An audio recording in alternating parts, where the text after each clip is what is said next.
podcast. My name is Val Stratford, a financial planner. And I'm Sherry, a financial coach. And today we're recording in the car because we had technical difficulties on our last episode. And we are checking in on Reddit with an Am I the Asshole money related question to give our opinion on if we think they're the asshole. So what have we got today, Val? This one's kind of just a fun one. So, am I the asshole? I rent out the spare bedroom in my house for $800 a month. I don't know my roommate very well, but we work for the same company. I work early mornings and she works late evenings, so we're often shifts passing the night. On Friday, my hot water heater broke. The home warranty guy says that they couldn't get anyone out till Monday morning. It's hot as balls right now, so I wasn't too upset. A few cold showers wouldn't kill anyone. I texted my tenant, hot water is out until Monday, and she responded with a thumbs up. I didn't see her all weekend, which is normal, as I said. The guy got here at 8 a.m. to fix the heater. When he was done, I texted her to let her know the hot water was back on. She hits me with this gem. My hotel bill was $250. Do you want to reimburse me now or deduct it from next month's rent? I stared at the text for a good while. I didn't even know she was gone. She got a hotel room just for hot water. That's so extra. She could have showered at work, but she got a hotel room. I texted, hey, I didn't know you left. Rent is still due in full on the first of the month, regardless of if you choose to sleep elsewhere for a weekend. She texted me back. There was no water. I couldn't stay there. You are my landlord and have to provide me with livable accommodations. I texted back. There was water, just not hot. If it was winter, you might have a point. Rent is still due in full. Failure to pay rent will result in me filing with the court, which will impact your credit. She stopped responding. I texted a friend who said I was way too harsh and should have just countered with a $50 discount for those 2 days or something.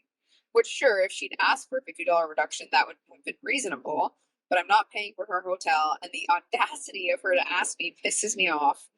But I know I'm jumping into talking about filing with the court was a bit dramatic. Am I the asshole? I mean, I think you're the asshole. I kind of agree with the friend that I think maybe it was a little extreme, but I think the roommate too, I think most of it falls on the roommate to be like, if you want this because there's no hot water, the conversation has to happen before you go and spend the money and require that your landlord is paying you $250 out of an $800 rent.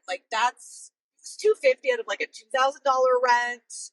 That would be a little different, but it's the amount of your the percentage of your rent that $250 is a lot, and without any pre-conversation, you just expect that somebody's going to reimburse you when, not having hot water sucks, but you can have a cool shower. You could shower at work. I think being able to have that option to shower at work, I think kind of makes it even more extreme. My question is also, did she really go to a hotel for $250 from Friday to what hotel? So her rent would cost her just shy of $27 a day to live there. So sure, you want to be reimbursed for 3 days, but you also chose to leave, to his point. Yeah. And go and get a hotel, apparently. Oh, that's a good thing. Is it bullshit? Right. Is the hotel? Did she just stay at a friend's house? Interesting. Or whatever her situation may be. So I do not think he is being the asshole.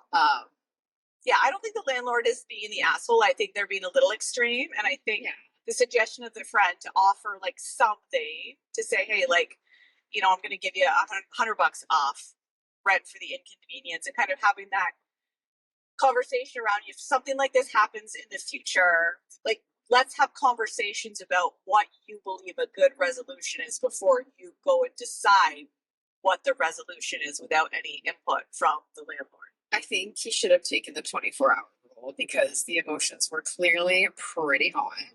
And to be I'm going to file with the courts and it's going to affect your credit score. I would be then now they're both just in defense mode. Yeah, that was a huge leap. The leap should have been, yes, if you don't pay, we're going to have to explore what that, or just not even saying it, just saying rent is still due on the first, the full $800, and not that the conversation should be hey, and here's the thread, because that's right. Give the emotions some time to simmer. Yep. So I'm curious, what does Reddit say about this issue. Do they think that the landlord is the asshole? I kind of think if somebody's the asshole, that it is the tenant, because they made all these decisions to go and do this and just expect something of somebody else without having that conversation. And where money's involved, it's important to have those conversations about what you think needs to happen when something like this occurs. Not the asshole. Not having hot water doesn't make your home inhabitable. And it was repaired in a reasonable time. If it was AC and it's 100 degrees, that's different. She would have no leg to stand on in my state. What does ESH mean? Oh, maybe it's something like a government agency or something. Okay, well, it says at ESH period. You don't mind a cold shower, that's fine, but you suck for assuming your tenant feels the same way.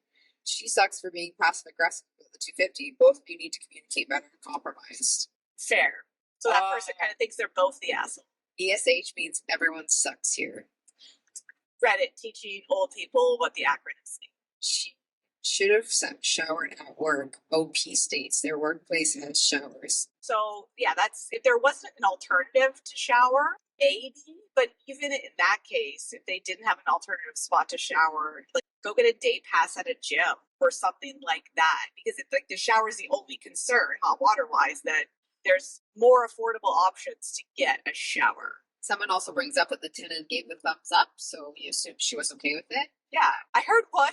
I saw something on social media where a workplace banned using the thumbs up because the younger generation thinks it's passive aggressive. And I use the thumbs up all the time, so maybe I need to reevaluate that. I can sign with the passive aggressive. Generational differences of the thumbs up. I've probably given you the thumbs up for text all the time. Yeah, but because I'm old. Because I'm old, you know, up to passive aggressive thumbs up. It's really interesting. So I would say not the asshole. Could have had better communication. 100%. 100%. That communication is just, and it started with the tenant side. Like the landlord openly communicated, hey, this is the issue. Here is the timeline to resolve. And the tenant gave thumbs up. It was like, I acknowledge the situation and I'll deal with it, basically, is how I interpret that. And the tenant's like, I will go get a hotel. And that's how I'm going to resolve it without, yeah, it's a communication. Send you the bill after. Yeah. Talk about your money. Talk about those expenses that are going to come up. Have a game plan before you just go and do something and then invoice someone. Yeah. Yep. Again, not the asshole. So down the journey of Reddit, the questions are very interesting, and I love how people share so much of their lives. And Reddit's just an interesting place to hang out. So we're gonna make this a regularish thing where we review questions on Reddit, or we answer the question, "Am I the asshole?" and we just give our thoughts on different situations. So if you ever find one that you want our thoughts on, send it our way so that we can give our thoughts and we can put it out to our social communities and we can get their thoughts too. So thanks for being here on the Mind and Money podcast, and we will see you next time.